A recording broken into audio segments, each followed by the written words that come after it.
वो उमर को ही मालूम होगा उनके पास रोड मैप क्या है। हम भी देखते हैं कि वो आगे कैसे चलते हैं। इनसे पूछ के मोदी जी ने 370 हटाया था। ये सारा एक मैच फिक्सिंग था और आज जब पूरी मदद बीजेपी ने की एनसी को पावर में लाने में, उसमें कोई डाउट ही नहीं है। आगे देखिए, अभी तो स्टार्ट है, देखते हैं आगे कैसे क्या करते हैं। हमारी नेक तमन्नाएं उनके साथ हैं, तो उम्मीद ये रखेंगे कि जो वादे उन्होंने किए हैं वो उस पर कायम रहेंगे। और हम मरकजी सरकार से भी गुजारिश करेंगे कि उन्हें भरपूर ताउन दें, क्योंकि जम्मू कश्मीर के लोगों के मसले मसाइल जो हैं, चाहे सियासी मसाइल हों, डेवलपमेंट के हवाले से मसाइल हों, इंसानी हकूक़ के मसाइल हों, या जो पिछले 5 साल में जो नाइंसाफ़ियाँ हुई वो चीज़ें हों, ये हम सब के ईगो से बहुत बड़े हैं। तो इलेक्शन का वक्त गया है, अब मसाइल के हल की तरफ तवज्जो देना बेहद ज़रूरी है। और ख़ास तौर से जो उमर साहब बार बार स्टेट हुड 370-35 की बात करते हैं, तो वो उमर को ही मालूम होगा उनके पास रोड मैप क्या है। हम भी देखते हैं कि वो आगे कैसे चलते हैं। हमें ये भी रिपोर्ट आ रही है कि अगरुल्लाह और उमरुद्दुल्लाह में कुछ खानबान हुई है आर्टिकल्स की, उमर ने बोला कि ये फूलिश है भी मांगना वापस।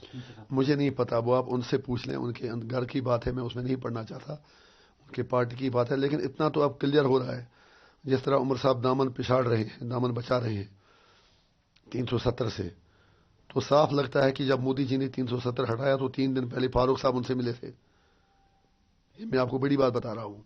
3 दिन पहले फारूक साहब उनसे मिले थे, तो फारूक साहब ने निकलने के बाद कहा कुछ नहीं हटेगा। उसके बाद हट गया और फारूक साहब, उमर साहब सबको गेस्ट हाउस में रखा गया, SKICC में रखा गया। तो 99% लगता है कि उमर साहब, फारूक साहब, इनको दे वर ऑन बोर्ड। इनसे पूछ के मोदी जी ने 370 हटाया था। ये सारा एक मैच फिक्सिंग था। और आज जब पूरी मदद बीजेपी ने की एनसी को पावर में लाने में, उसमें कोई डाउट ही नहीं है। और जब एनसी अब पावर में आई है, तो उमर साहब ने अब 370 से दामन पिछाड़ दिया है। तो लिहाजा आगे देखिए, अभी तो स्टार्ट है, देखते हैं आगे कैसे क्या करते हैं। स्टेट हुड के लिए हमने उनसे रिक्वेस्ट की थी कि आप थोड़ा दबाव बढ़ाएं, आप ओथ ना लें, उन्होंने माना नहीं।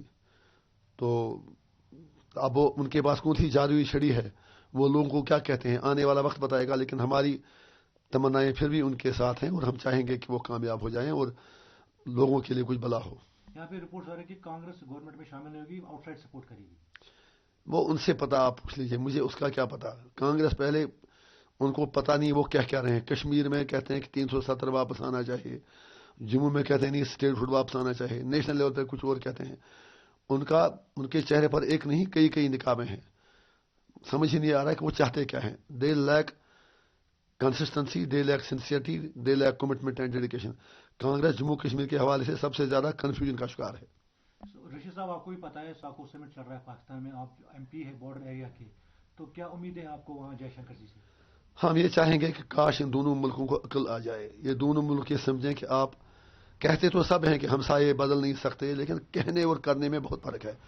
एक बार इन दोनों को सोचना है कि एक दूसरे से लड़ नहीं सकते, एक दूसरे की बात इन्हें माननी पड़ेगी, जो इंसाफ होगा वो लोगों से करना पड़ेगा। और उसके लिए ज़रूरी है कि कश्मीर का मसला जो है, जो 47 से आज तक एक नासूर की तरह पूरे जम्मू कश्मीर को, बरसगीर के लोगों को सता रहा है, उसको इंसाफ और अदल की बुनियादों पर हल करें। आपको लगता है कि मतलब जयशंकर जी को कश्मीर की बात करनी चाहिए उधर?